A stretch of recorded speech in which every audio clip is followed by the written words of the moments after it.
ये नज़ारा है मोराबादी मैदान का, जहाँ पे पिछले 15 दिनों से सहायक पुलिसकर्मी अपनी लंबित मांगों को लेकर आंदोलनरत हैं। ये लोग आज मोराबादी मैदान से राजभवन घेराव करने जा रहे थे, लेकिन पुलिसकर्मियों ने मोराबादी में ही बैरिकेडिंग कर इन लोगों को रोक दिया। आक्रोशित सहायक पुलिसकर्मी मोराबादी मैदान में ही घंटों तक सरकार विरोधी नारे लगाते रहे और उन्हें पुलिसकर्मी ही रोकने को विवश हुए। आंदोलन में बड़ी संख्या में सहायक महिला पुलिसकर्मी भी मौजूद हैं। कई छोटे छोटे बच्चे लेकर भी लोग आंदोलन स्थल पर बैठे हुए हैं। यहाँ तक गर्भवती महिलाएं भी यहाँ पे पलामू की एक हैं जो अपनी दर्द बयां कर रही हैं।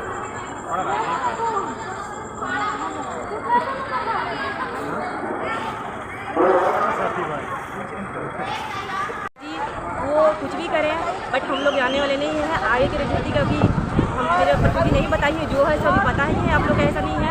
और मेरे बच्चों को लेकर हम लोग इतना कष्ट, खुले मैदान में इतनी कष्ट हो रही है कि मेरा छोटा सा बच्चा है, रात को बारिश होती है, बच्चा रोते रहता है, रात भर एक प्लास्टिक फोड़ के और खा रहते, सर पे अपना जो सामान है वो लेके खा रहते। और ऐसे में सरकार नींद से सो गई है, उनको अब पानी डाल के जगाना जरूरत है हम लोग की। अगर नहीं जागते हैं तो हम लोग उनकी कान तक जाके चिल्लाएंगे, अगर कान तक नहीं जाके उनके पास जाके चिल्लाएंगे। कितनी परेशानी होती है बच्चों के साथ यहाँ आंदोलन करने में? बहुत ज़्यादा आप खुद समझ सकते हैं कि कितनी पता नहीं, इतना दूध वो बच्चा को लेकर आदमी घर से बाहर नहीं निकलता। हम इतनी बारिश में लेकर रहे हैं, मेरे बच्चा का हमेशा खतरा है। अभी देखिए कल रात को ही यहाँ पे कीड़ा चढ़ गया और मेरा बच्चा को काट लिया। उस समय बहुत चिल्ला रहा था। हम क्या करें, यहाँ पे उन लोग कुछ की सुविधा ही नहीं है। यहाँ लग जाता कि शौचालय बंद कर दिया गया है। सरकार के करतूत को देखिए, सरकार को करतूत को देखिए कि 1 मंथ का बच्चा गोद में मेरा है, हम आंदोलन में हैं और आज 15वां दिन हो गया।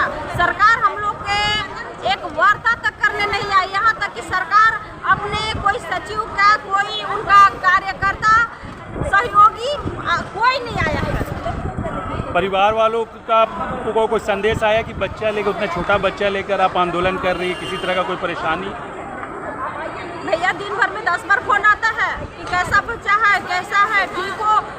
मजबूर है ना, मान ली कि हम उन लोग करके भी क्या करेंगे? बताइए कि हम जहाँ रहेंगे वहाँ तो बच्चा रहेगा। और बताइए कि बच्चा ऐसा भी नहीं है कि बिना दूध के रह सकता है। 1 मंथ का बच्चा किस पे छोड़ के जाएगा? ये अभी बच्चा तुरंत माँ के पेट से बाहर आई है। दो बार आप लोग आंदोलन कर चुकी हैं। 2 बार लॉलीपॉप धरा दिया सरकार, 2 बार पलगला दिया, 2 बार हम लोग को पलगला के लॉलीपॉप धरा के भेज दिया।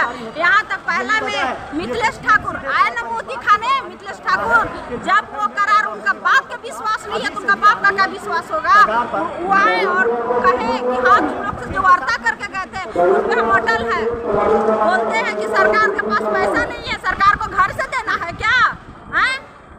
उनको घर से देना है, सबके करने के लिए उनको पास पैसा हो रहा है। सहायक पुलिसकर्मी के करने के लिए पैसा नहीं है। सेकेंड आंदोलन में आए बंधु दादा लिखित दिए, मिठाई खाए, उसमें सरकार को भी ये 2 साल का एक्सटेंशन बढ़ा कर सरकार बोल दी कि लॉलीपॉप धरा दिए।